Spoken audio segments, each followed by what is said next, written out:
Thanks Right. for being with us today. This is so cool to see everybody here.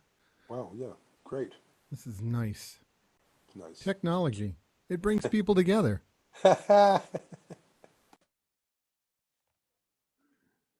Okay, so we got the stream going live. Thank you, Ray and Gustav, for all your hard work.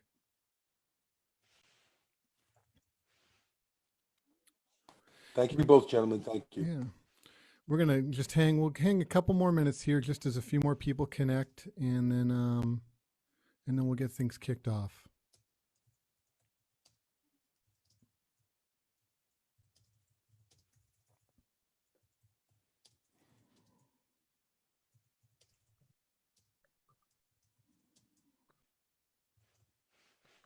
Hello all. So we are live. Thank you so much. Can you see it? Yep, I saw it on it's live on the Facebook. Okay. So we're good. We're rolling. Yeah, if people in the group here, I can make a special request before we get started.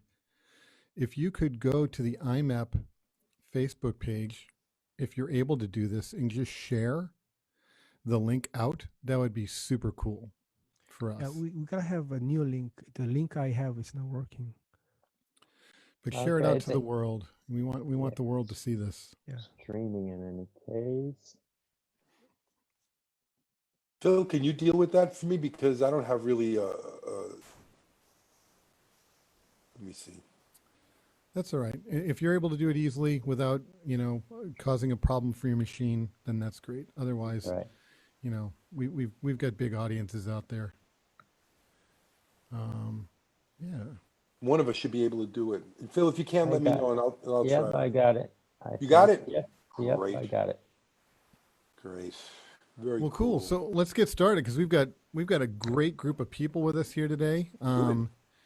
Ladies and gentlemen, thank you for joining us. My name is Jason Camelli. I'm the Assistant Vice President for Global Initiatives at Berkeley, and I'm joined today by my colleague Ray Soul, the Assistant Director. And this is part of a series that we've been running, since COVID started. This is called Global Connections. And joining us today, we have an amazing group of artists, educators, alumni, and our partners from our Berklee Global Academic Partner, IMEP Paris College of Music. The session today is being recorded. In our Zoom group, we've got lots of people that are students at Berkeley, students at IMEP, and in our larger community and the global partners. And then we're streaming this out on Facebook, and I'm hoping that welcome to all of you in our Facebook community as well. Please be sure to follow us online. Go to IMEP's social media pages and follow them. Go to Berkeley's social media pages and follow us there as well to stay connected. I hope that you and your families and all of your colleagues and friends are all healthy and safe. And please stay so as we go forward here.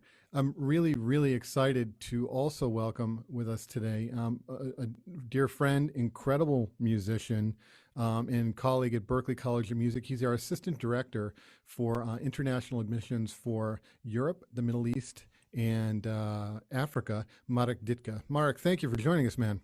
Thank you for having me. Thank you. And also, hosting this session, moderating this session is an incredible musician as well, educator, renowned artist, and co-founder of IMEP Paris College of Music. Somebody who I truly admire for all of the work he's doing over the years, motivating talented musicians, helping to lead them forward to incredible careers. IMEP, just so that everybody knows, in the few years it has been open, in partnering with Berkeley, we actually have 2 presidential scholarship recipients that have joined us from IMEP, and our guests today were scholarship recipients as well.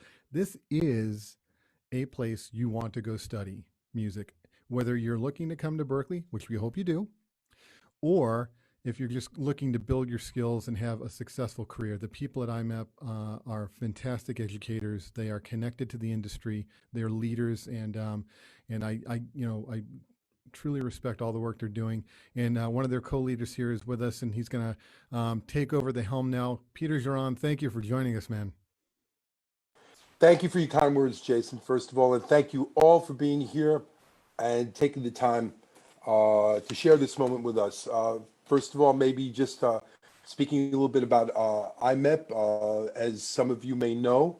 Well, first of all, let's address the first thing is that we're going to be in English. If there's anything that isn't clear, please use the chat link there so you can ask us questions. So we don't leave you in the lurch. We don't leave you in the dark. We want to make this as open as we can. Concerning IMEP, as you know, we're back in confinement. Our goal remains the same, and that goal being that we're going to be hybrid as much as we can, as soon as we can, utilizing brick and mortar, utilizing our house, and as well as being online, everything that we have to do to be able to maintain quality in terms of the jobs that we do and a clear line of interaction with our students as much as possible. While this looks difficult for us, it's difficult for everyone. We've been through this before. We will find ways to make things work. So that is pretty much the news where we are right now, as this is all fresh. I want to especially thank my former students, professional musicians that they are, for taking the time to share this with us. And I guess they must be wondering a little bit how this happened. I'd like to take 5 minutes and maybe try to explain it. Over the summer, I was in touch with Jason. And what we talked about was, well, I told him a story. There was no more work. I wasn't gigging or everything. You guys know that I play, at least the people who were my students, the rest of you, I play Rick Margitza's band, fine, excellent, brilliant saxophonist and composer. And we had a residency going, and we lost the residency because we couldn't bring a band in. Rick called me one day and said they want us to do solo sets. So I decided to go in at first to do a playback thing and play bass lines, play melodies. And finally, what I decided to do was to take my bass and not plug in, just upright bass, singing and playing. And I did over 25 gigs like this. And while I was doing these gigs, I was reminded of my discussion with Jason. And it struck me that I have absolutely no reference point in terms of a studying musician or a young musician concerning what it is that we're facing today. I have no reference in my background, and I've done a bunch of stuff, but I'm kind of in the lurch here, and so I called. I wrote to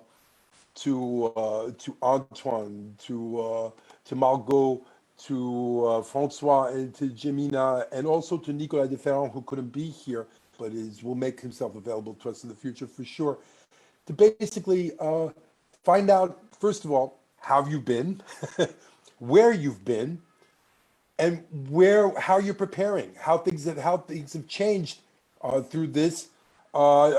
One thing about you guys, that you were always, all four of you, very active.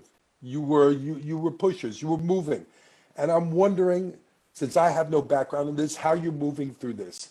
Has it changed your, for me, when I see the four of you or these students, I'm thinking that you have an exceptional experience, in the sense that you were not only students where you're from, but you went to Berkeley, and your connections are probably greater. They cross boundaries. You're probably making music with people who are in countries where you're not, or you never imagined being.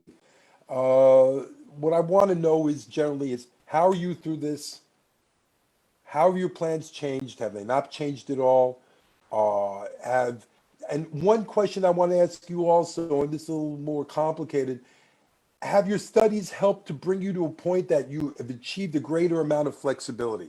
Whether your studies, you're dealing with people from different places, have you got options that maybe you wouldn't have had you not done the things that you've done up until now?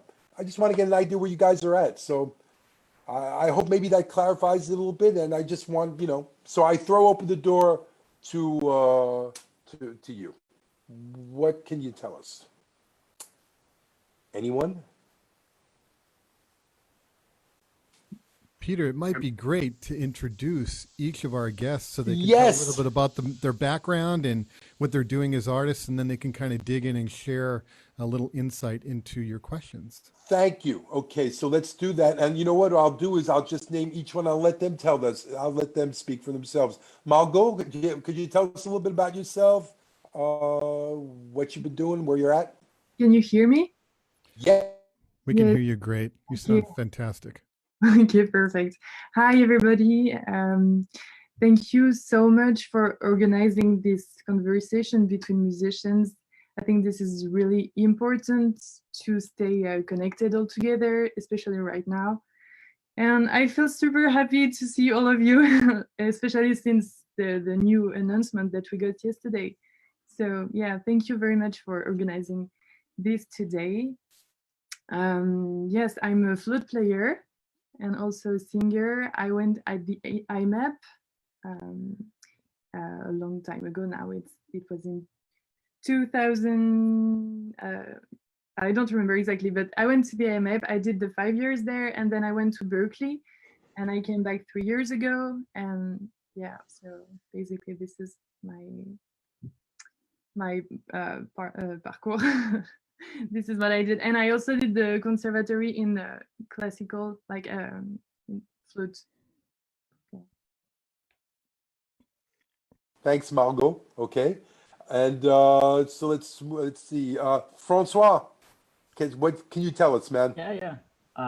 So I'm a guitar player, and yeah, in terms of my background, I mean, I went to the IMEP between 2011 and 2015, then moved to Boston to go to Berkeley between 2015 and 2018, and then in 2019 I moved to New York in order to get my master's from Manhattan School of Music, which I'm currently studying in, and yeah, that's my path as a student.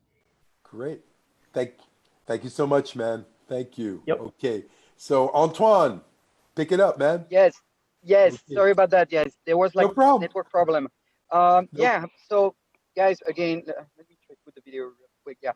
Thank you again for organizing this. Very exciting. Seeing like all these familiar faces. It's amazing. Yeah. So about me, I'm a violinist, composer. I have different projects, but I went, of course, like to IMEP from 2009 to 2013, if I remember. Then went to Berkeley from 2013 to 2018. And then pretty much as the same as Francois, I went, yeah, I just went to New York in 2019 and went through musicals and stuff like that with a lot of different projects. And as Margot, I did also in between in France, multiple conservatories for classical music. That's pretty much what it is. Excellent. Beautiful. Okay. Can we just ask how are all you doing now in COVID? You know, what has changed for you with your studies, with your performance careers, with the way you're collaborating, with Antoine being in a car in Corsica right now? That's really kind of interesting to see. But tell us, like, what's going on? How are you managing now? Yeah. That's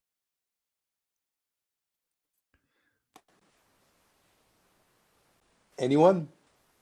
Feel free to jump in. Francois, how are you doing with the studies? I mean, it's an adjustment for sure. I mean, it's a different story. What MSM did, which is pretty great, is they did an hybrid of online and in-person stuff. So we got to play together again, which was like so good. and the rest is online. It's a mix, and it's not that bad. The only thing is, of course, you have to respect all the rules in terms of social distancing and all that. And it implies some changes, but it's manageable. And at the end of the day, we play together, which is just so great. What I miss so much between March and September. So that's pretty cool, and it tends to work. So far, I think we haven't had any new COVID positive test or something. They're testing people like on a regular basis and everything. But so far it's been good, and so I think we will be able to like do the semester this way, which is pretty amazing because I wasn't so sure it was going to happen. So yeah, it works. It works, and I mean, if you're asking like how was everything going between March and September when I started school again, it was hard. As for everybody, I guess, but yeah, definitely. I mean, I lost all my gigs, and yeah, I had to stay in a tiny apartment in New York with my fiance, who's also working. So it's like you're sharing a tiny space, and you have to make it work. It's a different story, and but we did, you know, and yeah, all I could do was practice and teach, and that's what I did, and it was great. In a sense, you know, I'm glad I went to answer Peter's question. I'm glad I went to those schools because they definitely helped. You know, the schools got me some students. MSM also got me some students. I learned many skills that I could use during that lockdown. You know, being able to record yourself, being able to transcribe stuff or arrange stuff for people. Those kind of things that I learned at schools were definitely helpful. And also, the most importantly is that I gained this network through those schools that I could use to kind of stay in touch with people and somehow do something, because otherwise it would have been, yeah, pretty with nothing to do, I guess. Or right. Hey, Francois, I know you're a hard worker, so there are people who I've spoken to who say that that they've actually really benefited from the confinement at the same time to be able to pick up on stuff that they really didn't get done, change their way of practicing. And I know you're a workhorse, so did you enjoy the confinement somewhere?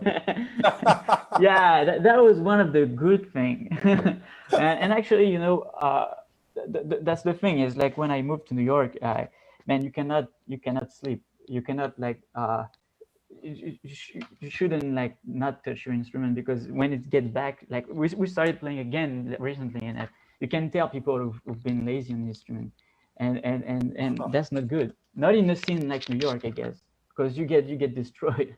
People are crazy over here, and so I had to do something, and then yes, I enjoy studying anyway, so I took that time to do stuff that I've never had time to do, which was great. Okay. And also like go back to stuff and then yeah, explore and you know, because I had nobody to play with. I practiced solo guitar, which is something that is difficult to do, and I've not had the chance to do that a lot. So I did that, and it was just great. In that sense, it was great. I had time for me. But in the other, I mean, the other thing is that it was important to not to stay consistent in practicing, because I knew it was going to get back to some playing at some point, and man, like the level here is so high that like if you don't do that, it's going to be really tough to get back into it. So yeah. I had a quick follow-up question, Francois, for you. Thanks for your elaborate description of your lockdown times and everything. You are, you know, an exemplary transcribing machine. I mean, we see you churn out videos and everything is right on, and we just looking at that and thinking, wow, this is the way to do it. Indeed. I was just curious if you'd mind talking just a little bit about what is your process for transcriptions. Do you just, by listening to something, all of a sudden you feel like, you know what, that thing there, I want to be able to do that? Or do you have more of a strategic approach where you kind of have your list of things that you know you want to get to and you kind of follow through? Yeah, that's a good question. I think kind of both, I would say. My main thing is that, you know, you can go to as many schools as you want and all that, but I mean, the truth is in the records, right? And so I think, you know, I always go back to the records, and then no matter the styles, by the way. But yes, I just love learning stuff. And also, like, when I listen to something and it intrigues me, or I'm like, what is that? Then I transcribe. My my sort of way to live music is like, if I like something, I'll learn. That's it. And so that's why I transcribe so much, I would say. Beautiful. Yep. Thank you. How about our You're other welcome. guests? How are you faring, Margot? You know, as you've been working on your career, how are you dealing with life in COVID? Yes, so for sure during March and April, I had some concerts who have been postponed, and I cross my finger that they will take place at the end of the year, but I don't know. And I have been lucky during the summer and since September, because I had several shows happening, so that was great. And during March and April, I was also traveling for like every week to go to another city to to do a state diploma in jazz. So I had to finish my exams at home online, and that was different. Like we were supposed to do a concert at the end of the program, and we changed it into a recording. So thankfully, I had all the material to record, a good material, so that was great. And I was able to record an arrangement that I did for flute, just for flute, with effects. I mean, you have to get creative when you have this kind of situation, which can be interesting also. And I also did a video on my rooftop that was funny. Yeah, I continued to work with musicians online. We would send recordings to each other, but you need a good equipment to do that. And I learned how to use Ableton and recording equipment in my schools. So yeah, that was, I mean, people learn with tutorials, or like there is different ways to learn, but I learned it at school, and yeah, it helped me a lot. And what else? For like because there is so many things that I want to say. I'm trying to stay focused on your first question, which was how do I deal with the situation, right? Yeah, as an artist, how are you Yeah. making use of this time? How are you staying creative and engaged? And this is great to hear. Yes. So for me, I feel like to play music when I'm locked down is kind of a lucky thing I can do, because I feel like I can travel in my head while I'm still locked down. So that's great because I compose, and when I do transcriptions, I feel like it's kind of a meditation, you know? So that's a good thing. Art is helpful for that, I think, when you draw or you do, I mean, different arts, like I think it helps you a lot. And when, as you said, Francois, I think that when you're not able to play with other musicians, it's good to do transcription or to play over recordings, like you would be a member of the band, and then you you don't lose your level when you're able to play with people again, when time is when the situation gets better. So Great. yeah. And yeah, Great, Antoine, tell great us, answer. yeah, how are you doing? Yes, all right. I'm finally close to Ajaccio, so now the connection is better. All right. So basically, what happened was before the even the whole thing started, this whole pandemic started, I was on a Broadway show, and it was amazing. It was like 8 shows a week. We were on the road for a year. It was like a contract for a year, and it was amazing. The show was called The Band's Visit, and we were going throughout all America. It was amazing. Then, of course, March arrived, and it was like, it was a, at first we were like, oh, it's gonna be okay. It's gonna be like 1, 2 weeks, and then we're gonna be back, to job and to work, and no problem. And then, well, months arrived. So yeah, I'm going back to New York. I had to crash at my brother's place because I didn't even renew my rent. So I was like, yeah, kind of homeless.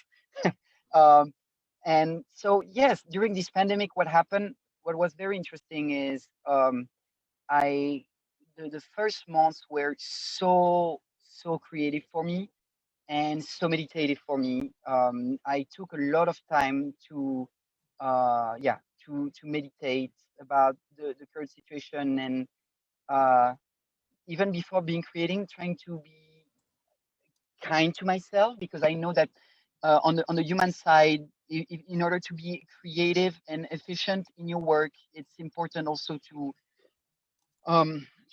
physiologically and psychologically being,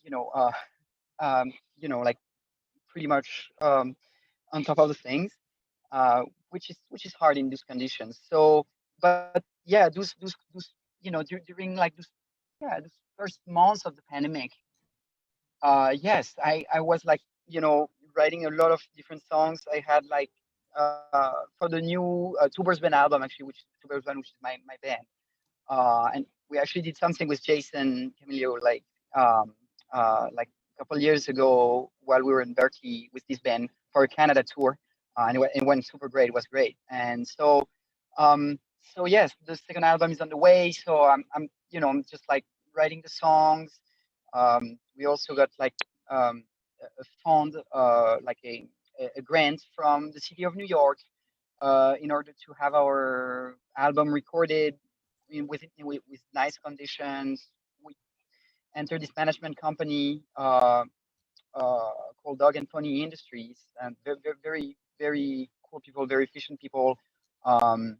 They are taking care of people like Ari Ernig, um, uh, David Shuzinski, Screaming Endless Horses. Who, what was the name of this pianist again? Anyway, like very, very cool, very interesting musician, very creative musicians. So yeah, we're very glad that this actually really happened pretty much during the pandemic, like very curiously happened around this time. Then, like I was, kind of like teaching here and there, like online, mostly jazz and classical music. But yeah, the more the pandemic was going, the crazier it was in New York.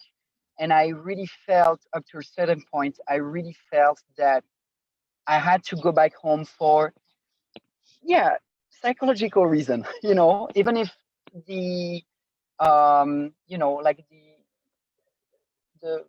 the situation in France right now is pretty critical as well. Like it was, I just felt that it's been 7 years. I was like going back and forth for like 1 week, 2 weeks, and then like coming back for several months in America. And I was like, maybe it's time to go back for a little bit more, and still, like, and trying, as Margot mentioned, like trying to reconnect also with the contact I have in France, because after all, this is also where I was born, and there's so many there's amazing musicians, that are there.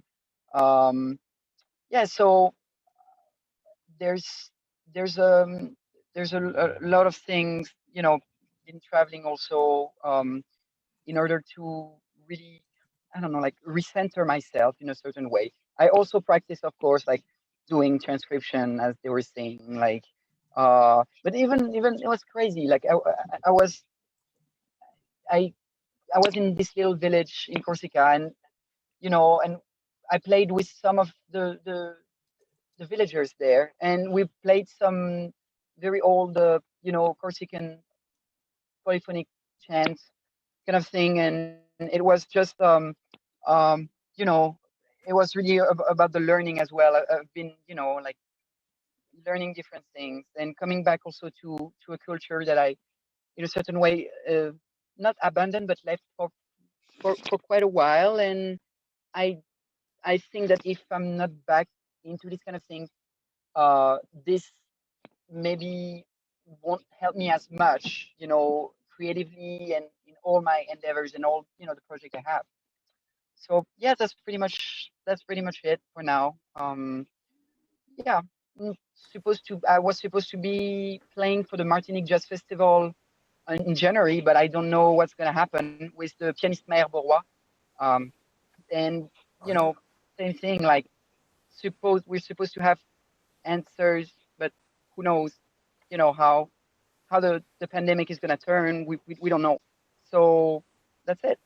Taking day per day, and trying to be creative and taking distance also towards this thing.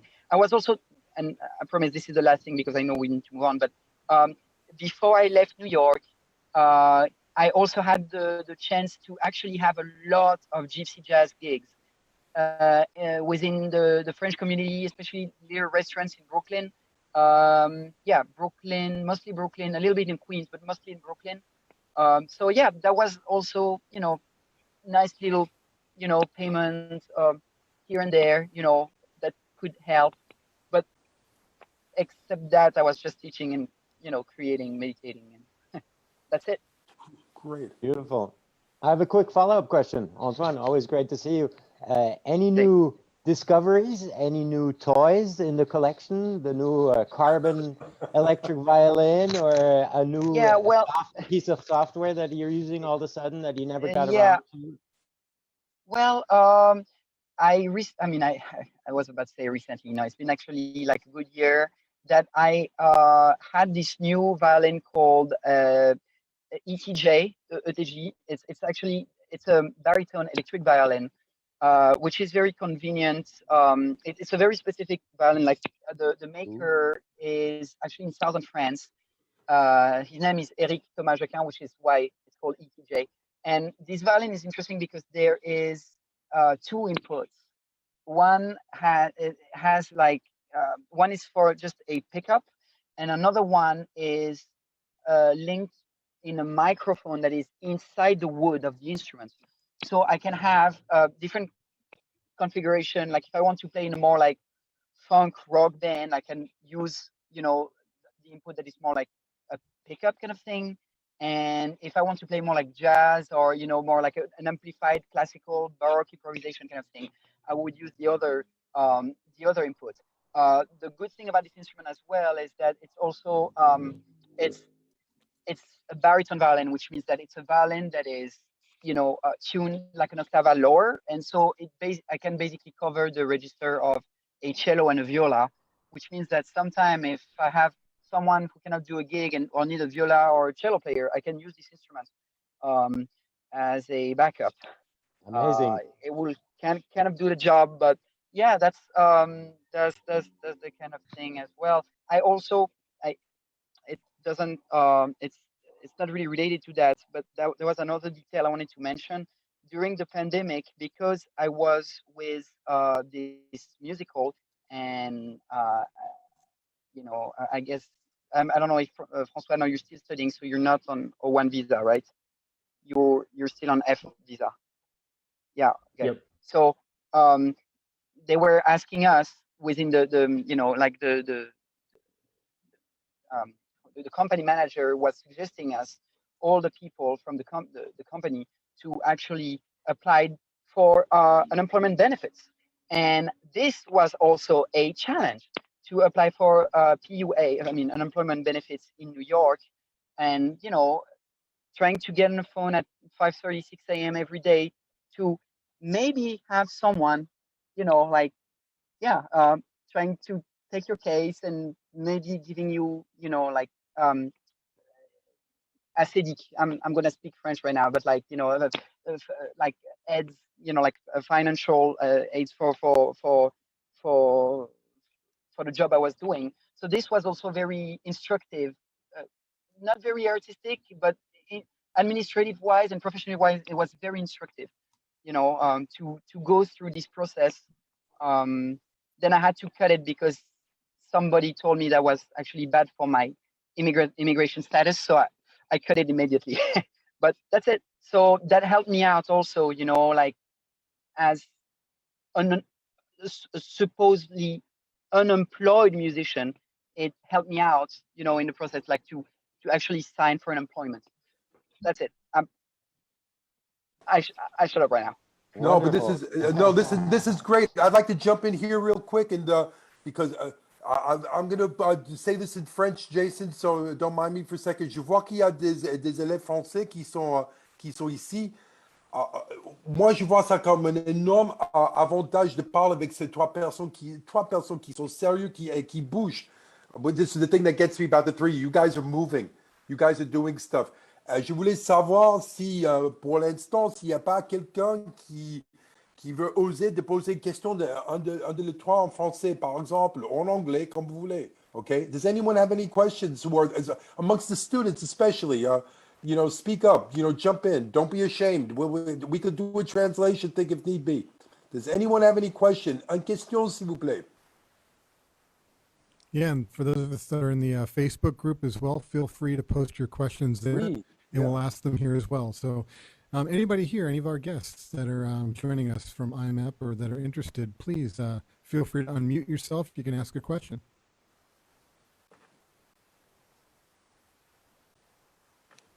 No one. I guess they've got everything taken care of. Here's a great question for our guests that I think would be really interesting to see. And I think Margot, you touched on this because you're working on developing your technology skills to continue to expand what you're able to create. Based on your experiences studying at IMEP and studying at Berkeley, what are some of like the takeaways? If there's even one experience that you had on your own or experience that you had with a faculty member or a fellow student at either places in Paris or in Boston that helped you to, that you've been able to lean on to continue to motivate yourself and continue to allow yourself to be creative? Is there any, story that you could tell or experience that you can share that is helping you today to continue to be creative, to be engaged and productive in your work?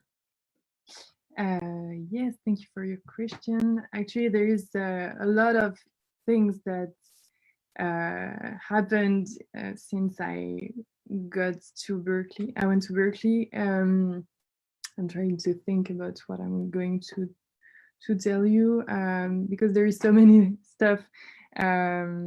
So yeah, I guess I would say three most important things I got since I went to Berkeley is like all the knowledge I got, all the education I got there with all my classes, the teachers I met, which was really like amazing. Like we had a lot of master class, we met a lot of people. And also the experience that we got there, like you can go in recording studios and it feels like it's the real life in the school. Like if you want to record your project, you are going to find people to record with you, and you're going to record during the night because it's always full during the day. So you have to be really motivated to record during the night. And it's always moving, like you said, François, earlier, it's always busy. Like people are working all the time. If you take, I would say a few hours in your weekend to have a rest, it's like, okay, but not too much because you feel like you have to be on top all the time. So yes, so we did the recordings that were amazing. I was so happy because I got, as a flute player, I was called a lot of, very, très souvent, sorry, my English, often to record in the music, in the film scoring department. And it was really like every week I would go there on Wednesday to record student projects, and I like it so much because we had 15 minutes to read the parts and to record each project. And for me it was great because then I got to be used to it and to be efficient. And now when I go to a studio to record, I have some reflex. That's great. I know how to be efficient. So this experience was amazing. We had like a lot of good material to practice. We had the practice room that was amazing because we could practice in those long corridors with people from every countries, like from all over the world. And if you don't know the people in the practice room close to your practice room and you just like his music or her music, you can just knock on the door and play together. And it was so cool. I really like that. And also, yeah, the connection that you make, because then now I feel like I know people, like not in every country, but in a lot of countries. And that's great because they know that they can call me when they're in Paris. and I know I can call them if I move around, and they know people who knows people, and I feel like it's a bubble, and it's so cool because I feel like now we can, if you have the material to record yourself, then you can work with people very far from you, and I really like that.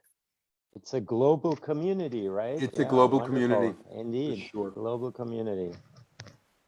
Any surprises for the three of you in this period? Did anything happen? Anything unusual that you wouldn't have expected? A surprise call or a session that took place, or some work that you did that you didn't expect, or were you asked to do something that normally you wouldn't be asked to do? And you know, the phone call. Did you? I guess what I'm asking is, did you end up having an experience like I had, doing something that you didn't expect doing?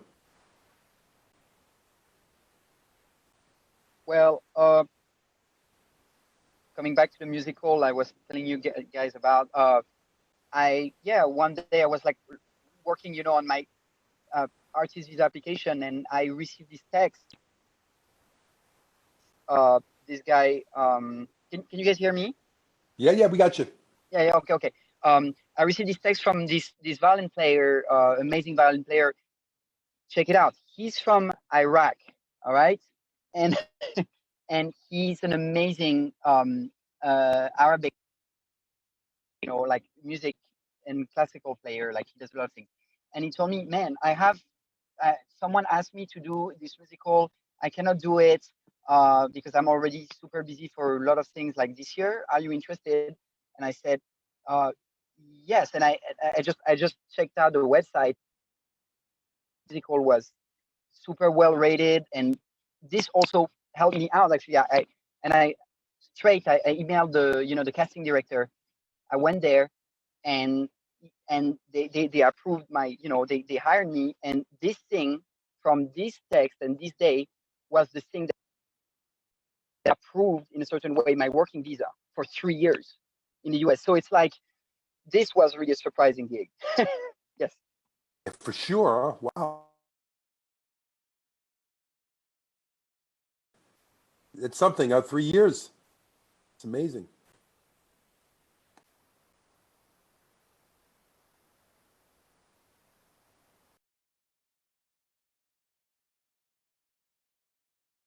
Hello, can anyone hear? Yeah, we can't. You had muted We yourself, got my you. friend. Yes. Something cut out on my end. I'm Yeah. sorry. Well, so we have So- a question. We have a question in the chat, gentlemen. From Indeed. Yes. Please, if you could take that one. From Facebook. Hey, how do you make ends meet in the USA? Are the gigs enough? Are you making enough money off of your gigs? How are you guys making it in my home country? How's it going? Francois. Yeah. It's an interesting question. No, but I can tell you like a few things.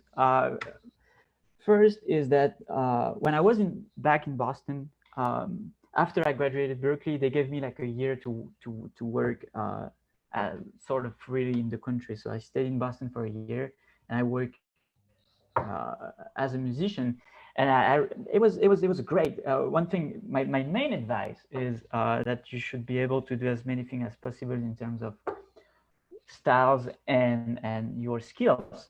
By that I mean, don't, if you're like a jazz guitar player, in my case, don't just be a jazz guitar player.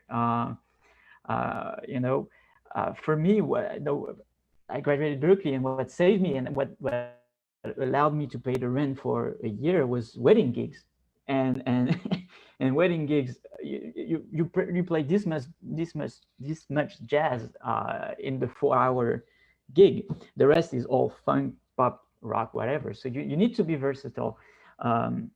Also, I was teaching, so you need to be able to teach. It's a skill, really. People think it's a given if you're a good musician, but that's not the case at all. And so you have to work on that. And I built a studio in a year. I was over 10 students per week, and I was already doing online stuff back then, and that was 2 years ago. And then also the last thing is that I was just, that was more for my pleasure, but I was doing jazz gigs also with my friends and stuff that paid a lot less. So I would not be able to live off of that, but I was doing it more for the fun of it, but still it was bringing some grocery money, I would say. And so that was it in Boston. Now, of course, I moved to New York, and New York is over the top expensive. Boston is expensive, but New York is something else. And like really, if you have no idea, it's really tough. To be honest, it's a really expensive city. And I go to school to Manhattan School of Music, which is uptown, which is on Manhattan. So I cannot really afford to live in Brooklyn because it's so far. So I had to move to Manhattan and find like an affordable place to live in. But I was still doing wedding gigs. So I was coming back to Boston, and that was paying my rent basically. So that was an intense period, but I liked it, and then the rest was teaching and gigging in the New York scene. Now, the thing is there are no money on the New York jazz scene. No, nothing. I mean, I really don't know anybody really living in a good way by just playing smalls and smoke jazz club. Like that's not the case. That doesn't exist. And then the COVID happened, and then I lost all my wedding gigs, and then all my other gigs actually. And so the challenge, and that's when you really want to be able to do as many things as possible, like I said, and not just be a good player or just a jazz player or something. You want to be able to record yourself. You want to be able to teach, like I said. You want to be able to transcribe or put things on paper for people, arrange. What else did I do? You want to really do as much as you can. And the other thing, which is really challenging, is the fact that I'm an international student, and so my offer in terms of employment is super limited. I cannot like be a barista at Starbucks, for example. I'm not allowed. And if I do that, I lose my visa and I'm back in Paris, which is not what I want. So my possibilities in terms of working are really limited. So that's even more of a challenge. So yeah, I mean, it's been challenging. I've managed it, and I'm glad that I did. And then and that's when going to great schools like IMEP, Berkeley, and MSM comes really into place, because they really help you in that sense. I went to Berkeley, and then all of a sudden I had to play in an Indian ensemble and then Brazilian stuff, and then I was recording myself, and I had to learn how to use Pro Tools and how to use Logic. I was doing all of these things at once, and that's super useful, because when you're free in the professional world, you want to be able to do those things. I would say, and it's getting it's funny, because I'm around also like older jazz masters in New York, and these guys they've never really done that, and so for them it's been really hitting them really hard, because all of a sudden they cannot really teach it into their apartment anymore. Their regular gigs at whatever clubs is gone, and stuff like this, and yeah, you have to be versatile. That would be my main thing. And to answer the question precisely, is that being able to make a living, make ends meet by just playing gigs is possible, but you want to do as many gigs as you can in terms of style, and making a living of just playing smalls is not a thing. It doesn't exist. So yeah, that's my answer, I'd say. Thank you, Francois. Wonderful. Amazing to hear your perspective. I see that the questions pile in now at the end of the hour, so maybe we just move on and spread them out. We have a question here from Hélène. La situation pandémique semble agir sur vous comme une nécessité de suractivité musicale. Cela n'affecte pas votre équilibre. Margot, would you want to maybe address this? Would you? Yes. Okay. So actually, for me, the more I play, the more I'm happy. So it's really cool. For me, yeah, there is a frustration not to be able to play all together during the quarantine, but you find other ways. Like, as I said, you can record yourself and send it to other musicians, and also play over a track.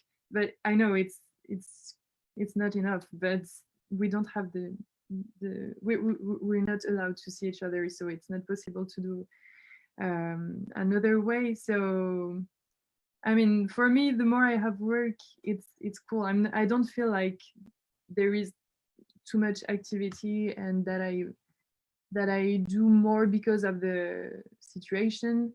But the thing I would say is, I think if you don't like, you have to adapt yourself, and the social medias can be wrong, but for us it can be also very good to be able to be active and like to be visible, so people think about you when they need an instrument for their project. I feel like it works a lot. Like I noticed that when I post, I have people who call me for other stuff, and it's like I don't know if you say this expression in English, but in French you would say effet boule de neige, like a snowball effect, that the more you do, the more you get.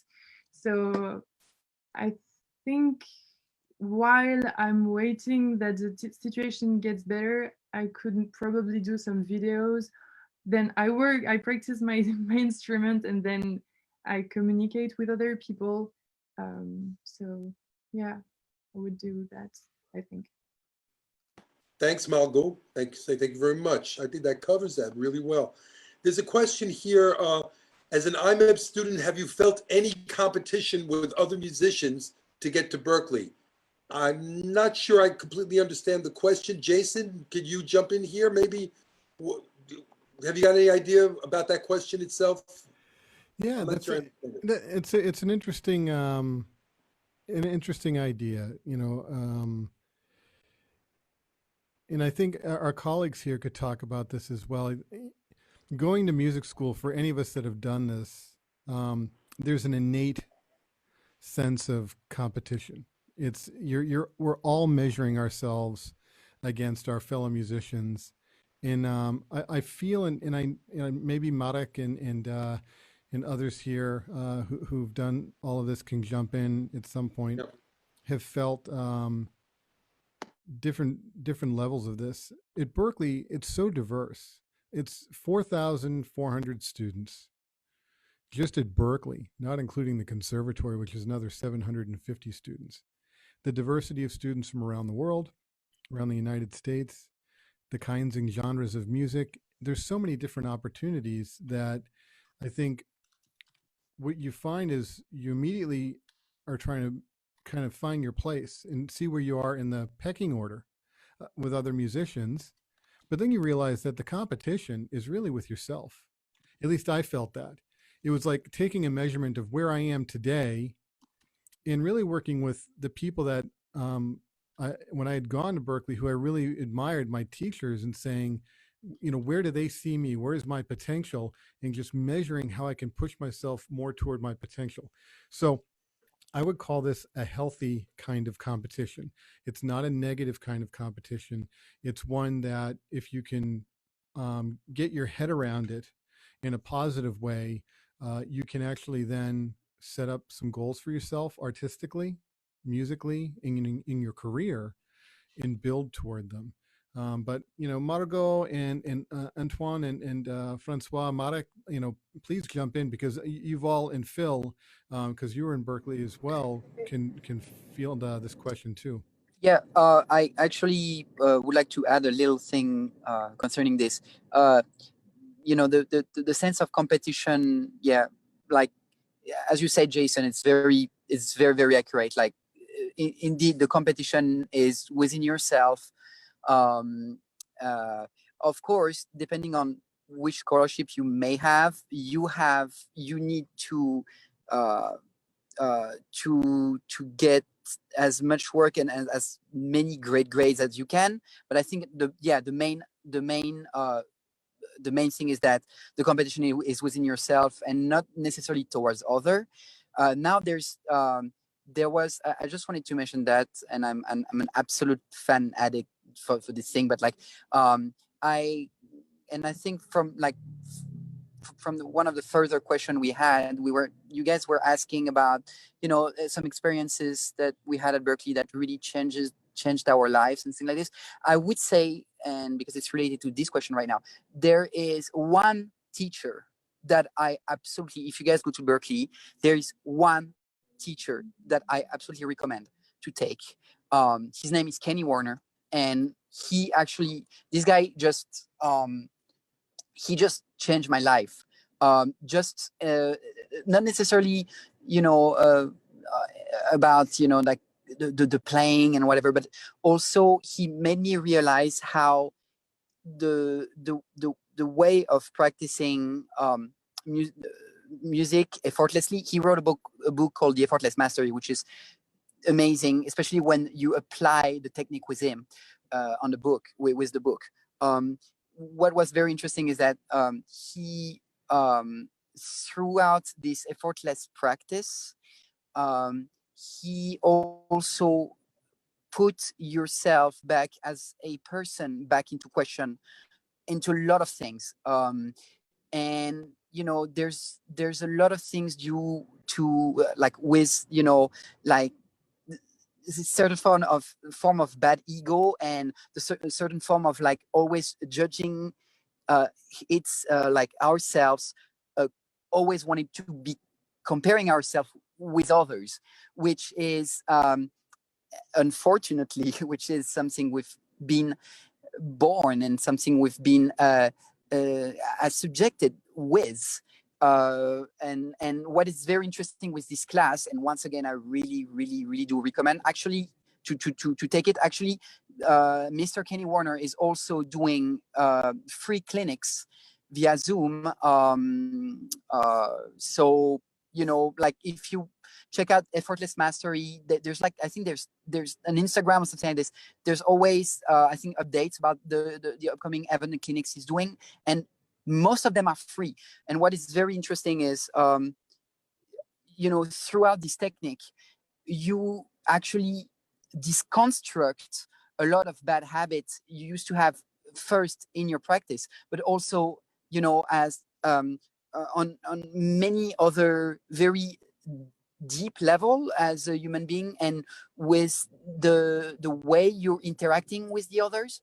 So I think you know, just to come back to this question, I just had this, I just wanted to do this parenthesis about this teacher, because I guess this also reflects a lot about the general psychology of Berkeley.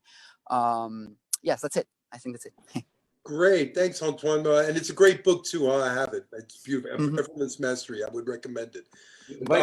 We have a. I'm sorry. Question, because I read that question from Thomas, and it said, as an IMEP student, have you felt in a competition with other musicians to get to Berkeley? And I don't know if Thomas also thinks about the process of admissions, because we do have select students here from IMEP, and maybe Thomas is wondering, how does it work to come to Berkeley in the first place? And is there any internal competition at IMEP? Maybe he thinks about that. So I just wanted to tell a few words about admissions process. And just for Thomas and everybody else, I mean, admissions process is wide open to anybody. And we audition students all around the world. And I am a part of board of admissions. We considered everybody for a particular semester, and the place where you come from doesn't make a difference in your admissions process. So anybody who auditions anywhere in the world has equal chances. That would be the answer to the question about getting to Berkeley. Now, obviously, there's competition when it comes to being admitted because of the level that all these students represent, and also especially when it comes to being considered for a scholarship, because only about 40% of all the students who are admitted get some sort of a scholarship. I'm going to post my email here in the chat box. If you have any more questions about this, you can always shoot me a direct email, and I'll be happy to answer your questions about scholarships or admissions process, which is what I'm affiliated at Berkeley. Great. Thank you, Marek, for the details. Awesome. Perfect.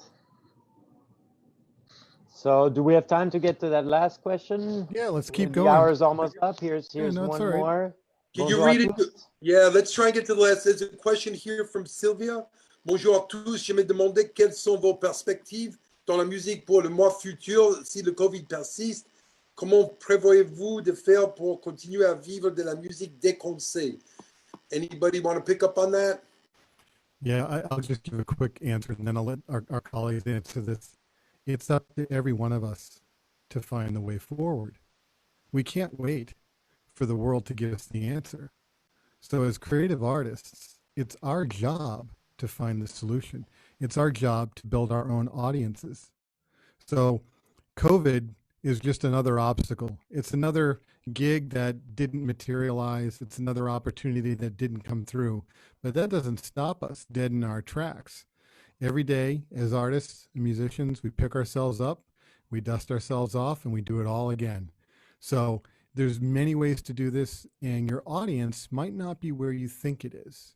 Your audience might not be in your neighborhood. It might be on the other side of a planet. It might be the music for a video game. It might be any number of things. And yeah, Phil just put a thumbs up. Phil's actually a person that you should check out because he's one of these people that is incredibly innovative and creative. So he's a cat to follow. He's a person to follow and watch how he moves because he's like Mercury. He just like gets into every crack and crevice of creativity. And as an artist, that's what I think you really need to consider doing. But I'll turn it over to my colleagues here to answer that as well. Thank you, Jason, and our guests, most of all, who made time for us. So feel free, Francois, Margot, Antoine, to jump in if you have any ideas on that particular subject moving forward. But I think Jason, of course, gave us a wonderful view of how things could move forward. Okay, so I'll answer the question.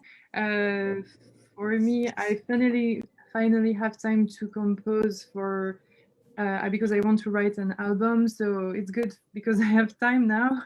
So I'm going to take all this time to sit on my piano and compose a lot. And I'm going to continue to teach online to my students as I did during the first quarantine.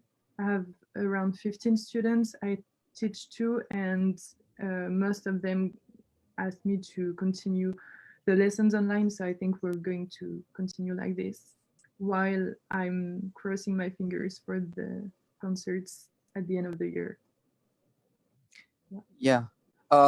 Just to add up, yeah, as Francois was mentioning earlier as well, the more hats you have, the more you may give you a chance to find jobs whatever they are. Of course, right now the COVID, in a certain way, favorize jobs that are more like indoors. So if you're good at mixing, it's very good for you.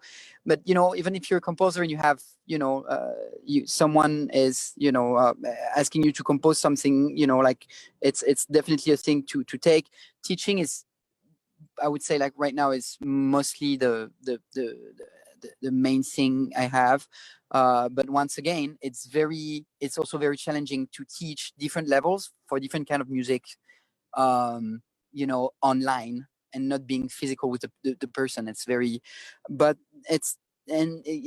up to us to find a solution for that. Jason was mentioning that as well, which is why I also think that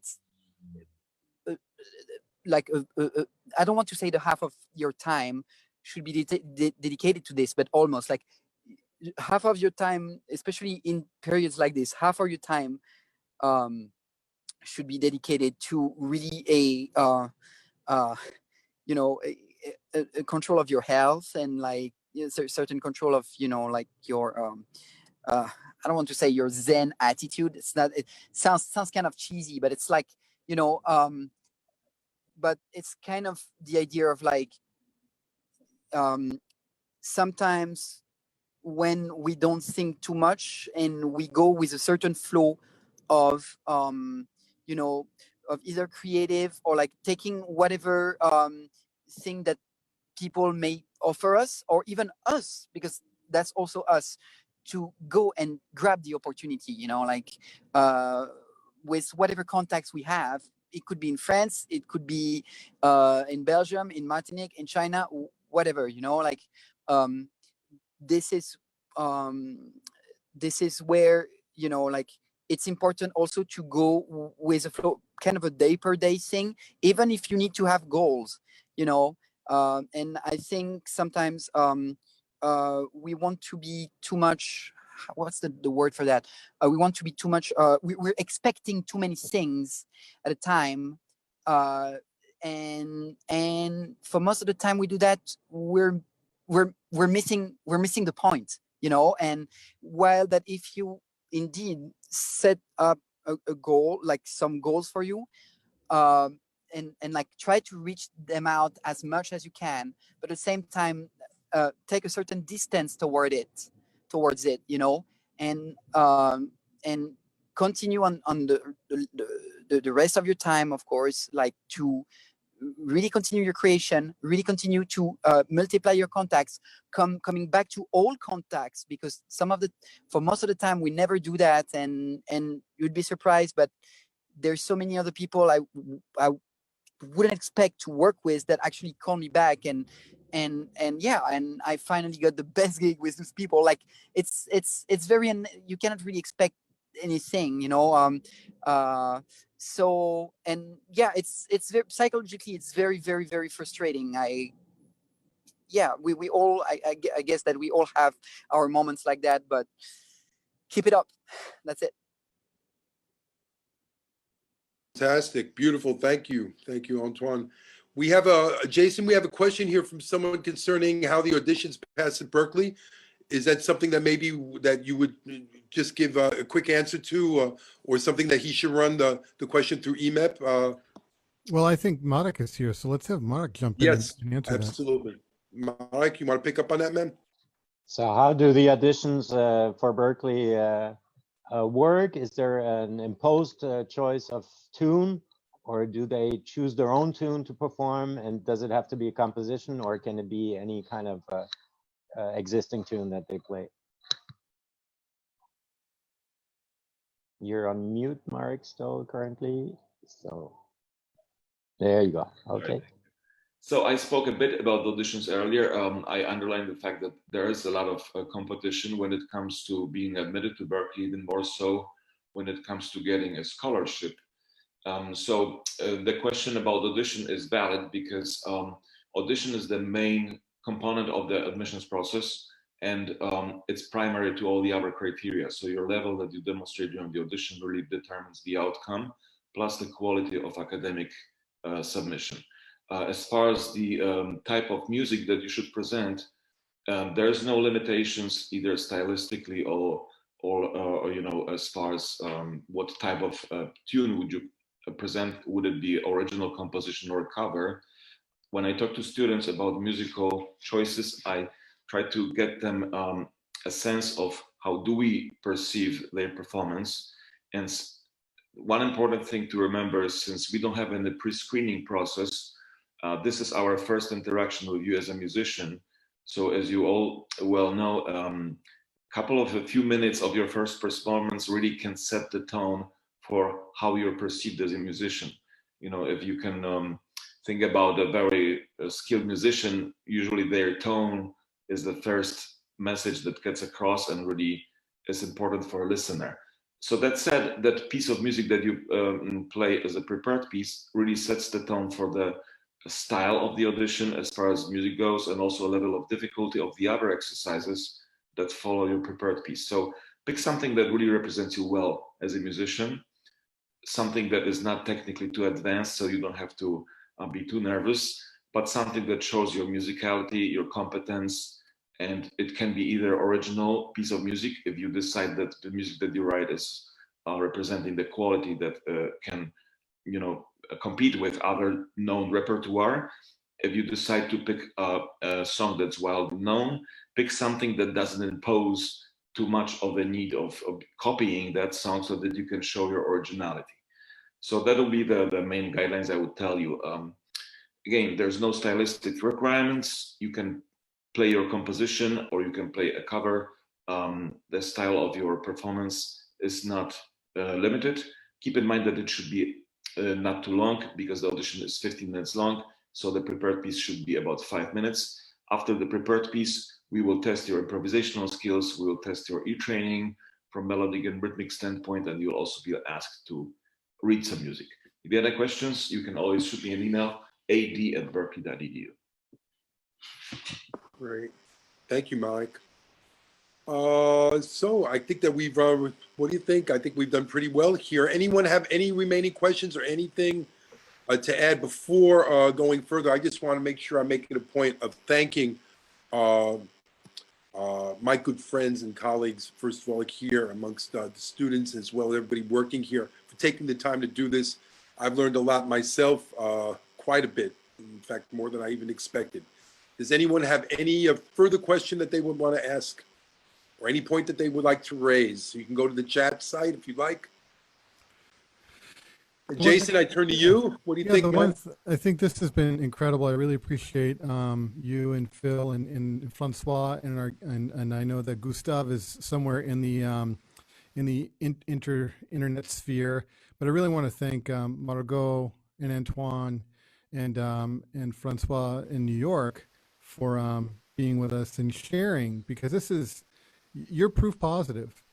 You know, the work that you've done, the commitment that you're making to your craft and your artistry and your studies is critical. It's critical for us as a endorsement of the work that, IMEP and Berkeley put into creating opportunities for learning, but also for all of our fellow musicians here that are trying to find a way forward.